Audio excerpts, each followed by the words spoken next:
Oke, kita lanjutkan tadi ya.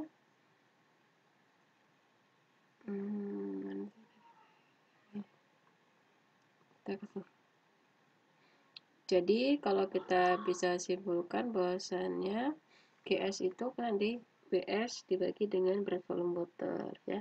Jadi kalau kita pindah ruas seperti ini, WS sama dengan GS kali volume water. Nah, water content itu kan berat water dibagi WS. Maka berat water itu sama dengan water content dikalikan dengan WS, kan? Nah, bisa juga kita uraikan lagi bahwasannya WS tadi kan ini GS kali berat volume air, jadi seperti ini. Nah, apabila tadi berat water itu sama dengan yang ini ya, berat water sama dengan water content kali GS kali berat volume atau berat jenis air, maka WW per V, berarti kalau kita pindahkan gitu ya, WW per V sama dengan WC dikalikan dengan GS. Tadi kan dengan catatan bahwasannya tadi ya, di slide sebelumnya tadi, ya, seperti ini.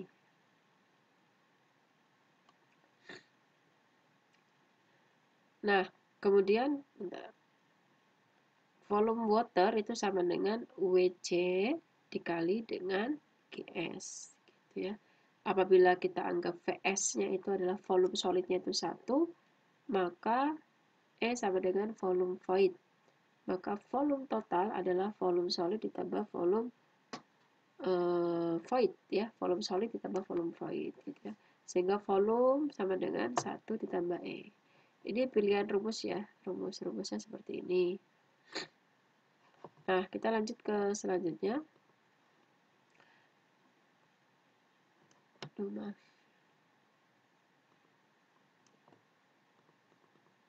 Nah, berat volume itu dilambangkan dengan seperti ini ya. Jadi rumusnya kan ini W per V gitu ya. Kemudian WW ditambah WS per V, kita uraikan W itu apa. Kemudian kita uraikan satu-satu. WW tadi rumusnya apa yang sebelumnya tadi. WS rumusnya apa. Sehingga endingnya adalah berat volume yang dari rumus yang simple ini bisa diuraikan menjadi ini. GS kali berat volume water kali WC plus 1 per 1 plus E. Kemudian berat volume kering ya itu adalah berat volume atau berat volume dry G gitu ya. Rumusnya ini ya. WS per V.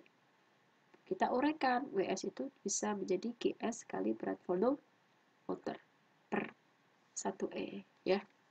Jadi nanti kalau misalkan ditanyakan berat volume D diketahui datanya apa saja, maka Anda bisa pilih ya. Berat volume D tadi kan bisa rumus yang sebelumnya tadi bisa pakai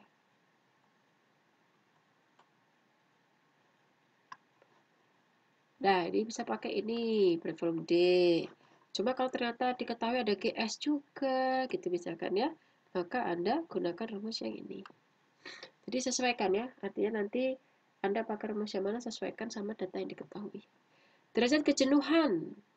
Berarti kan rumus awalnya derajat kejenuhan kan VW per VV ya, yang di awal tadi. Derajat kejenuhan.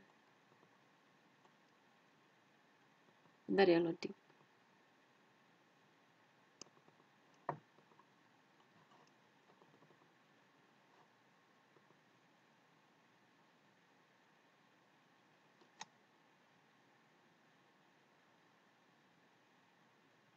Oke, kita lanjutkan. Oh tadi derajat kejenuhan kan di sini 1 degree ya. Rumusnya dari sini. Bisa kita uraikan lagi ya. Dari derajat kejenuhan itu menjadi ini ya. SR sama dengan VW per VV atau WC kali GS per E. Sehingga SR kali E sama dengan WC kali GS. Nah, seperti itu. Jadi rumus-rumusnya macam-macam ya. WW itu bisa jadi rumusnya W kali GS kali volume, berat volume water, gitu ya. Kemudian WS sama dengan GS kali berat volume water. W volume water sama dengan W kali GS. VS kita anggap 1, maka VV itu sama dengan E, maka V sama dengan 1 ditambah E. Oke, selanjutkan. Seperti ini ya, berarti rumus-rumusnya nanti silakan Anda cari. Anda butuhnya rumus apa, yang ditanyakan apa, tergantung dari data yang diketahui. Ya, memang sih agak harus lebih, apa ya, teliti aja, gitu ya. Nah, kalau tentang wake gitu ya, WW itu sama dengan kalau kita hubungkan dengan pori gitu ya, E kali berat volume water. WS sama dengan GS kali berat volume water. Kalau volume kita anggap volume void sama dengan volume water, maka sebagai E. Di sini dengan catatan bahwasannya kita anggap VS-nya itu nilainya adalah 1 gitu ya. Nah, kemudian selain ada namanya berat volume asli, ada berat volume kering, ada juga namanya berat volume saturated atau berat volume tanah jenuh. Jenuh, mungkin Anda sering dengarlah kata jenuh. Jenuh kalau kita, aku jenuh gitu ya. Jenuh kan artinya apa? Bosan ya. Aduh, mau ngapa itu gak enak ya. Terus kalau tanah jenuh gimana maksudnya? Tanah jenuh itu artinya tanahnya itu udah kenyang air. Kenyang air. Jadi airnya udah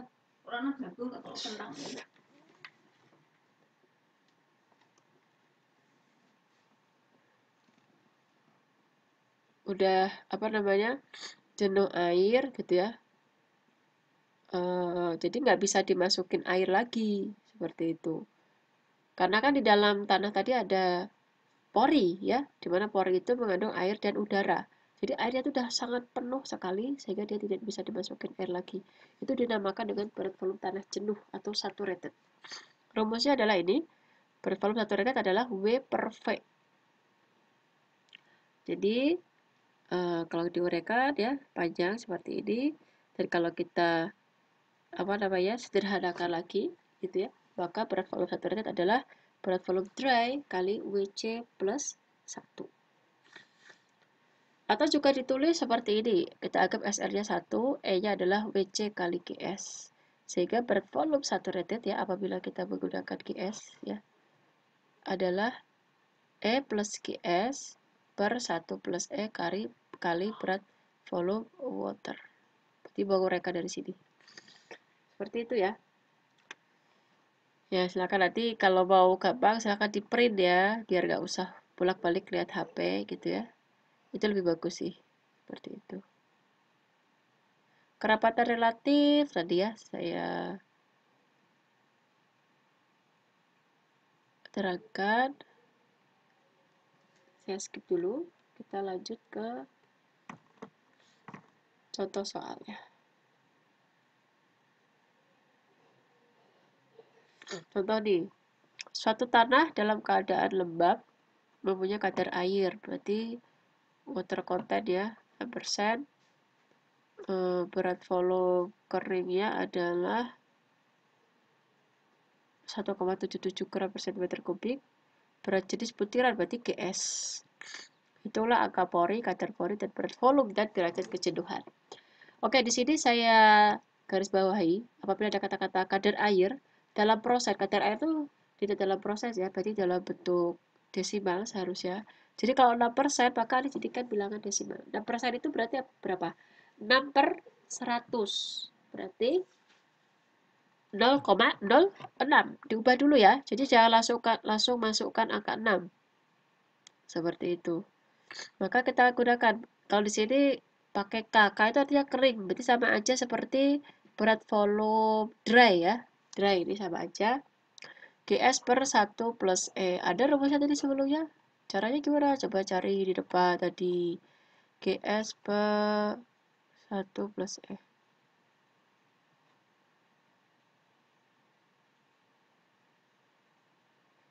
Wah, ini nggak ada. Di mana ya coba GS dari 1 plus E?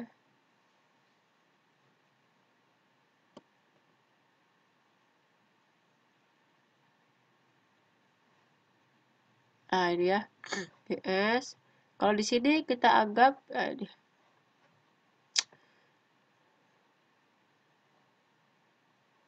nah di sini karena satuannya adalah gram per sentimeter kubik, maka kita anggap berat volume waternya adalah 1.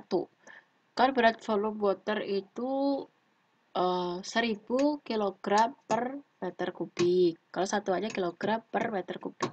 Jadi kalau kesatuannya gram per sentimeter kubik itu adalah 1 gram per sentimeter kubik. Saya tulis ya.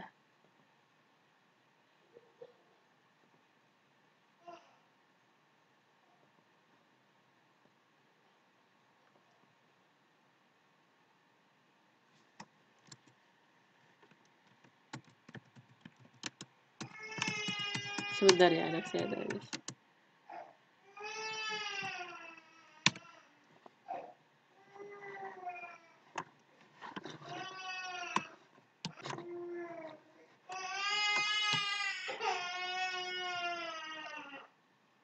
Jangan tuh, Mak. Ya, berat volume air saya tulis adalah 1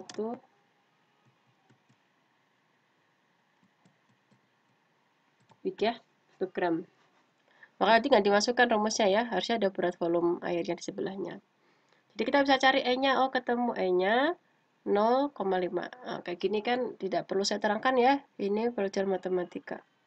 Maka N adalah E per 1 plus E. 0,5 per 1 ditambah 0,5 berarti 0,33. Nah, kalau di sini pakainya D, kemudian S. B itu artinya basah, atau dalam bahasa ininya berat volume aslinya ya, seperti itu. Berat volume aslinya tadi mana? Kita lihat tadi rumus yang sebelumnya. Ditanyakan adalah angka pori udah ketemu. Kadar pori udah porositas ya maksudnya. Berat volume, berat volume dan derajat kejenuhan. Berat volume itu berat volume tanah aslinya ya. Maka pakai rumus yang mana? Berat volume. Nah, ini berat volume. Kan tadi berat volume apa namanya? Kering udah diketahui ya. 1 plus WC. Masukkan ke tadi soal yang tadi. Nah, ketemu ya. Di sini. Hati-hati W-nya ya. Jadikan dalam desimal. 6% berarti 6 per 100. Maka S sama dengan W kali GS per E. Rumusnya kita masukkan. S tadi ada juga ya. Saya tadi juga ada. Jadi banyak rumus ya. Tidak satu rumus saja tergantung data yang diketahui. Maka diperoleh 0,33. Kalau jadikan persentase berarti 33%. Seperti itu. Ini juga sama gitu ya, prosesnya seperti itu. Suatu tanah, porositas E, maka E mah gampang ya. So, N per 1 min N. Kalau ini dalam persentase, misalkan 45%, maka jadikan desimal. Ingat ya, semua jadikan desimal terlebih dahulu. Kerapatan tanahnya, tadi banyak rumusnya di situ ya. Yang diketahui apa saja? Masukkan, cari rumus yang diketahui sini. Oh, ini pakai rumus yang ini. Diperoleh 1619,8. Kerapatan basah itu B ya, atau satu rated diperoleh seperti ini. Satuannya hati-hati ya, kilogram per meter kubik. Kalau tadi kan gram per sentimeter, makanya cuma 1 koma, seperti itu. Maka massa air harus ditambah adalah berat volume 1 rated dikurangi, massa jenis 1 rated dikurangi massa jenis normal. Nah, berarti kira-kira butuhnya segini. Jadi massa air total harus ditambahkan adalah dalam 10 meter kubik adalah 302 kali 10. Ini kan artinya per meter kubik ya. Artinya selisih antara saturated dan kondisi tanah yang basah itu kalau kita sebut juga sebagai normal ya. Kondisi tanah asli di lapangan itu nggak ada tambah-tambahannya, cuma segini aja. Itu saja mungkin ya. Tugas selanjutnya silakan dikerjakan ada di file paling akhir ya. Terima kasih atas perhatiannya. Assalamualaikum warahmatullahi wabarakatuh.